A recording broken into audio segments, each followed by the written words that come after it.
Hi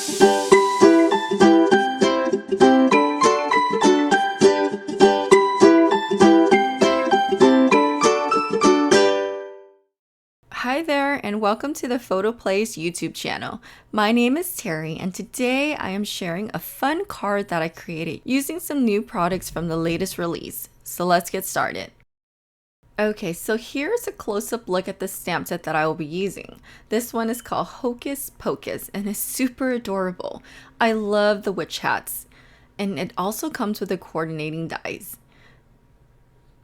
So to get started on my card, I am stamping out the cute little images on white cardstock. This cardstock here is also from Say It With Stamps. It's the color Me cardstock. And I love this cardstock because it's so smooth. It's perfect for alcohol marker coloring. And that's what I will be doing today. So I went ahead and stamped that down with an alcohol-friendly ink as well. And after I stamped out the images, it's of course time for coloring, and I am using alcohol markers here. So I will go ahead and play a little music here and I will speed up the coloring process. If you're not interested with the coloring process, I will also leave a time down below so you can go ahead and forward it to that time. But if you do, I hope you sit back and enjoy, and I'll see you guys in a little bit.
Okay, so after everything was colored in, I ran that through my die cutting machine using the coordinating dies. And of course, I love to add little details and highlights using a white gel pen. So I went ahead and added that throughout the images. Now let's talk about the sentiment. I am going in with the Halloween word trio dies, and I'm die cutting that out of black cardstock. I did die cut that a few times, and I went ahead and used liquid adhesive and layered it on top of one another. I like doing this because it creates a lot of dimension without having to fussy around with foam tape. And to give the sentiment a little more interest, I like going in with my embossing ink and apply that on top of the sentiment. And then I went in with gold embossing powder and sprinkled that on top of the sentiment. Now using my heat tool, which is nice and hot, I heat set the embossing powder. I like doing this because it creates such a nice finish onto my sentiment. Here you can see how nice it looks. Okay, so for the background, we're going to use a technique called Emboss Resist. And if you haven't heard about Emboss Resist, it's a technique where you would create a background scene using your stamps and using an embossing ink, and then going in with a clear embossing powder. So what the clear embossing powder is going to do is, after you heat set is going to resist any ink or medium that you put on top of it. So with this card here, I'm going in with some Distress Oxide inks, and once the blended ink lays on top of the cardstock, it's only going to lay on the area of the cardstock that doesn't have any embossing on it. So here you can see that I'm going in with some Distress Oxide inks, and I'm blending that on top of the card panel that I heat embossed. You can already see how the embossed areas are resisting the ink.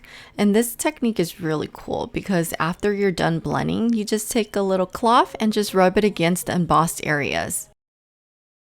That would help wipe off the inks that's laying on top of the embossed area and brighten up the card. So I also went in and spritzed some clean water on top of my card panel as well. Okay, so let's talk about assembling the card.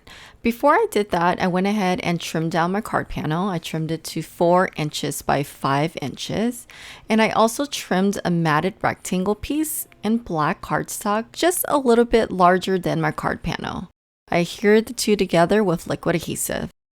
To give the card a little more interest, I also went in with the mini slim bracket dies and charms, and I die cut that out of vellum paper. And here I'm just trying to figure out the placement of it.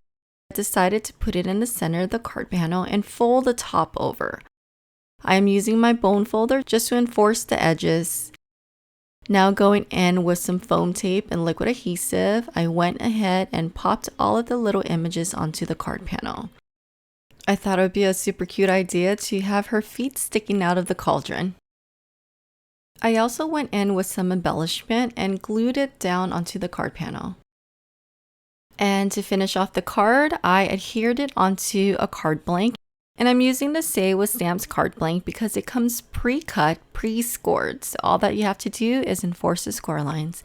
And I love that because it saves me a lot of time. Okay, and before finishing off the card, I went in and glued down the bats and the little bubbles from the stamp set. And that's it. This completes my card. I hope you found this tutorial useful, and please don't forget to thumbs up, comment, and subscribe.